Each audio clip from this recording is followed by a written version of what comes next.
Lo contábamos, 159 casos activos de COVID-19 tiene la comuna de Independencia, aquí en la región metropolitana, de acuerdo al último informe epidemiológico del MinSal.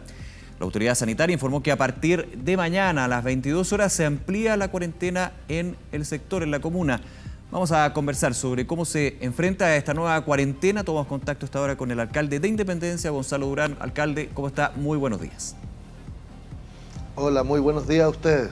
Recordando que Independencia hasta hoy, de hecho, va a cambiar el día de mañana a las 10 de la noche, tiene ya una cuarentena parcial de un sector. Se amplía y se hace total esta cuarentena. ¿Cómo lo evalúa usted? Bueno, tenemos una evaluación positiva de esta decisión, pero por supuesto hemos lamentado que se tomó de manera tardía. Quiero recordar que nosotros tuvimos cuarentena total en todo el territorio comunal durante una semana y se estableció junto con las comunas de la zona oriente de Santiago. Bueno, las comunas de la zona oriente aplanaron la curva, Independencia se disparó muy gravemente en la cantidad de contagios. Y después, cuando insistimos mucho en las particularidades de Independencia y en la necesidad de contener la propagación del contagio, se estableció una cuarentena parcial en un sector de la comuna y nosotros dijimos, esto se requiere en toda la comuna. Sí. Desgraciadamente, en este caso la autoridad sanitaria ha venido tardíamente atrás de los planteamientos que le hemos hecho y finalmente, como usted muy bien dice, tenemos que señalar Independencia hoy es la comuna con la tasa de incidencia de casos activos más alta de toda la región metropolitana. A ver, pero hagamos un ejercicio. Con el sector de Independencia que actualmente está en cuarentena, ¿se vio un aplanamiento de la curva, una baja de la curva? Entendiendo en ese punto, hay un sector que tiene cuarentena, surtió efecto, y otro que no tiene cuarentena, se escaparon los casos, digamos. ¿Ha sido así? No, porque en el caso en que tenemos una cuarentena parcial, digamos, total en un sector de la comuna, sí, claro. ¿Sí? En el sector sur, llevamos 5 días con la medida. De manera que no es posible todavía establecer en qué medida esto permitió aplanar la curva. Y además quiero recordar que la autoridad sanitaria no nos informa, no solo no nos informa los casos, nos enteramos por los propios positivos y sus comunidades, pero además tampoco nos informa la georreferenciación, de manera que nosotros solo tenemos el dato de que seguimos subiendo significativamente. Ahora, ¿cuándo vamos a saber si la medida fue eficaz? Bueno, como siempre lo dijimos, después de 14 días de cuarentena. Las cuarentenas de 7 días no permiten establecer con precisión cuál es el comportamiento de la curva, sino simplemente el comportamiento de un informe a otro, y eso no es suficiente. En ese punto, ¿usted cree que habría que ampliar en tiempo lo que es esta estrategia de apretar, soltar que tiene la autoridad sanitaria? Es decir, instaurar una cuarentena, pasar el balance, ver de lunes a lunes y si hay una serie de efectos de esta medida restrictiva, levantarla. ¿Habría que ampliar siempre una cuarentena a 14 días y no 7? Yo lo dije la primera vez, cuando se nos estableció una cuarentena de solo 7 días. La experiencia internacional demuestra que las cuarentenas tienen que tener un periodo mínimo de 14 días para producir los efectos esperados.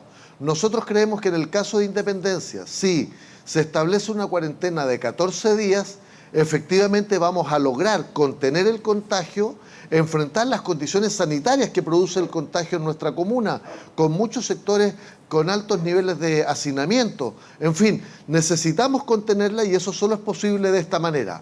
Sabemos que esto es muy complejo para nuestras comunidades, para un sector de nuestros vecinos que viven del día a día, que son trabajadores informales o independientes, y por eso hemos dicho, del mismo modo que el gobierno habla de cuarentenas dinámicas, ojalá habláramos de ayuda social dinámica, que las comunas que tienen cuarentena y más necesidades, el gobierno inyecte de inmediato una cantidad de recursos frescos para ir en ayuda de las familias que lo están pasando más mal, muy especialmente los adultos mayores y los sectores más vulnerables.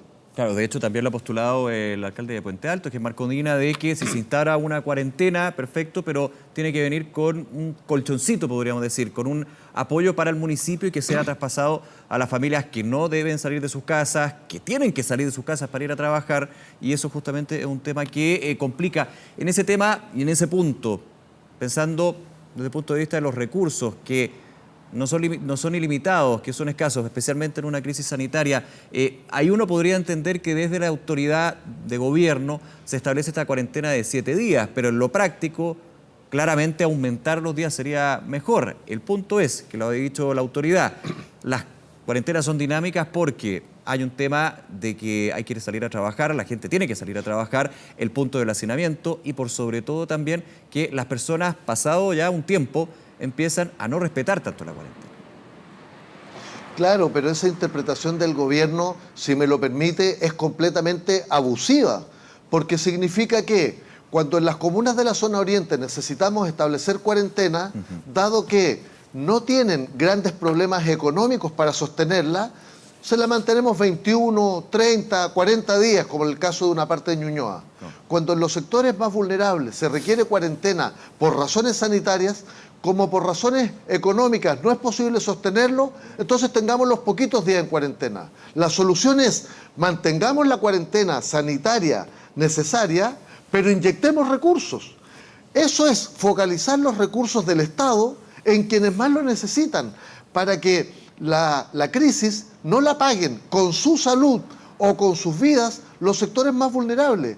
Entonces, como el gobierno ha acuñado este concepto de cuarentena dinámica, yo lo que le digo, ayuda social dinámica, ayuda social donde realmente se necesita. Sí. Fíjese que Puente Alto, usted lo señalaba, tiene cuarentena solo en la mitad de la comuna con graves problemas. Le aseguro que hubiese sido más eficiente decretar la cuarentena en todo el territorio comunal, además con las dificultades de implementación de la medida. Claro. ¿Qué pasa con Cerro Navia? ¿Qué pasa con tantas comunas que hoy tienen altos niveles de contagio y no se les aplica la cuarentena simplemente por este cálculo económico? ¿No será mejor focalizar una cantidad de recursos en aquellas comunas en que por razones sanitarias se requiere la cuarentena, pero que tenemos que ayudar a esas familias? ¿Y esa ayuda cómo tiene que ir? ¿Directamente al municipio desde una transferencia directa para que sea bajada a terreno, digamos, a territorio? O también le hago la misma pregunta, el siguiente alcance. ¿Son insuficientes las medidas que ya se han anunciado desde el gobierno? Por ejemplo, el bono COVID, lo que es este ingreso familiar de emergencia, está la situación del sector laboral. ¿Es insuficiente? ¿Tiene que haber un recurso más potente hacia los municipios para aterrizarlo a las familias, a los vecinos? A ver, el bono COVID es un bono de 50.000 pesos por una sola vez y que lo recibe una cantidad bastante menor de familias. En el caso particular de Independencia, créame, no nos ha sido sencillo encontrar quienes lo están recibiendo. Ahora, se han hecho otros anuncios, entre ellos el ingreso básico familiar de emergencia, sí. No me acuerdo ya del nombre. Sí, ese mismo, sí. Este ingreso es objeto de un proyecto de ley. Después tiene que determinarse las condiciones particulares de aplicación. O sea, estamos hablando de algo que va a ocurrir en un par de meses más. Y por supuesto, en 2 o 3 meses más va a ser muy necesario, aun cuando insuficiente. Claro. El problema es, ¿cuál es la ayuda que reciben las familias hoy cuando tienen que estar en sus casas y no salir a trabajar como comerciante ambulante, como chofer de colectivo, la peluquera, la persona que está con una necesidad urgente hoy? Esas medidas creemos que tienen que ser a través de los municipios.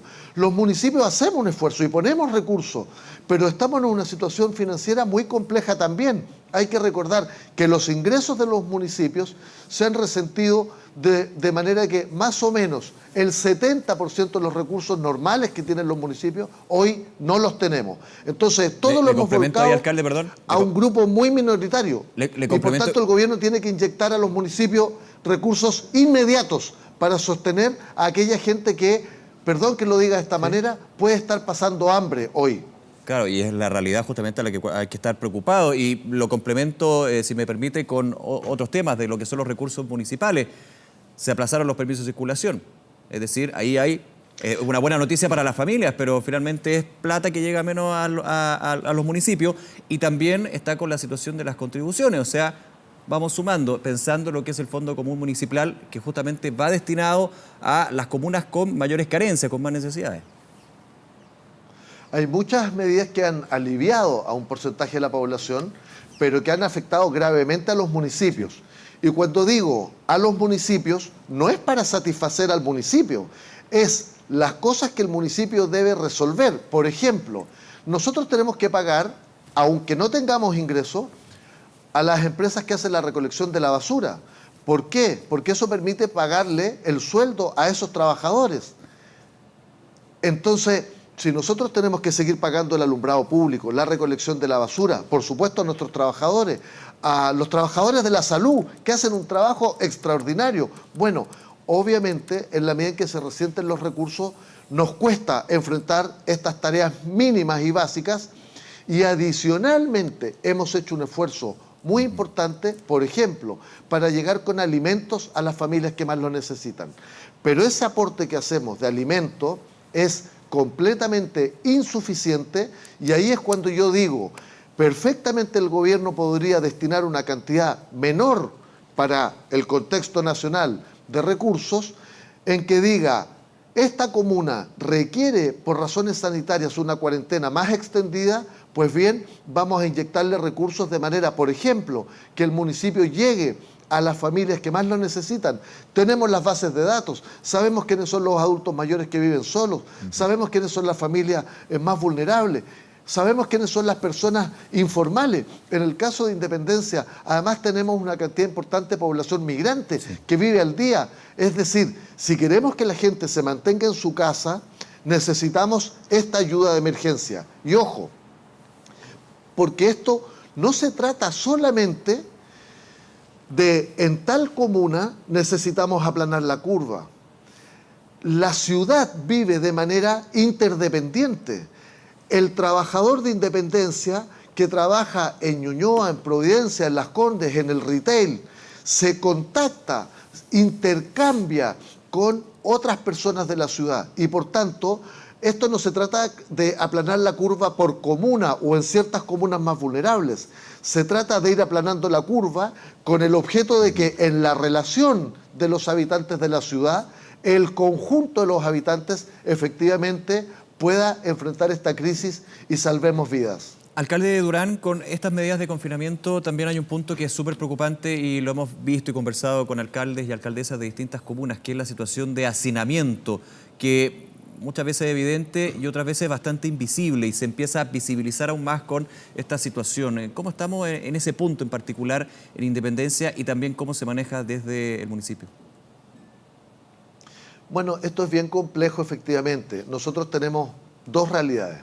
Una, el CITE, que en realidad, porque a veces se ha dicho CITE como un mismo concepto. El CITE es un pasaje antiguo que se construyó por ahí por 1870, 1890, principios del siglo XX. Estos pasajes son angostitos, casas pequeñas, y efectivamente en muchos de estos CITES viven muchas personas hacinadas. Pero tenemos otra realidad, más compleja, que son lo que nosotros denominamos viviendas colectivas.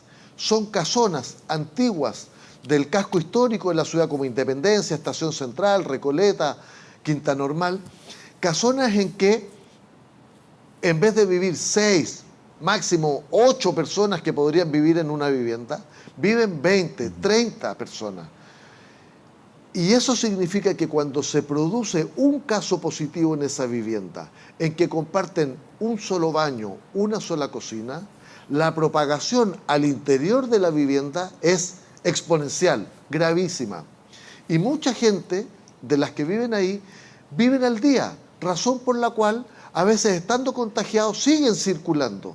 No porque sepan que están contagiados, digo, desde que se produce el primer caso hasta que se produce masivamente. Entonces necesitamos contener la situación del contagio en estas viviendas. Y eso ha sido complejo. Nosotros tenemos viviendas colectivas donde tenemos prácticamente la totalidad de sus residentes declarados positivos. Estamos apoyando a esas familias, estamos llegando con alimentos, estamos llegando con elementos tanto de higiene personal como para mantener higienizada la casa, de manera que este es el foco principal de hacinamiento que nos preocupa. Y en el caso de Independencia, para que ustedes tengan una idea, tenemos más o menos catastradas 400 viviendas colectivas. Eso sin perjuicio de muchas que pudiéramos no tener catastradas. No todas tienen casos positivos, pero en la medida en que se producen estos casos, el crecimiento es exponencial. Alcalde Durán, nuevamente muchísimas gracias por conversar a esta hora con nosotros. Que tenga un buen día. Muchísimas gracias a ustedes. Hasta luego, que esté bien.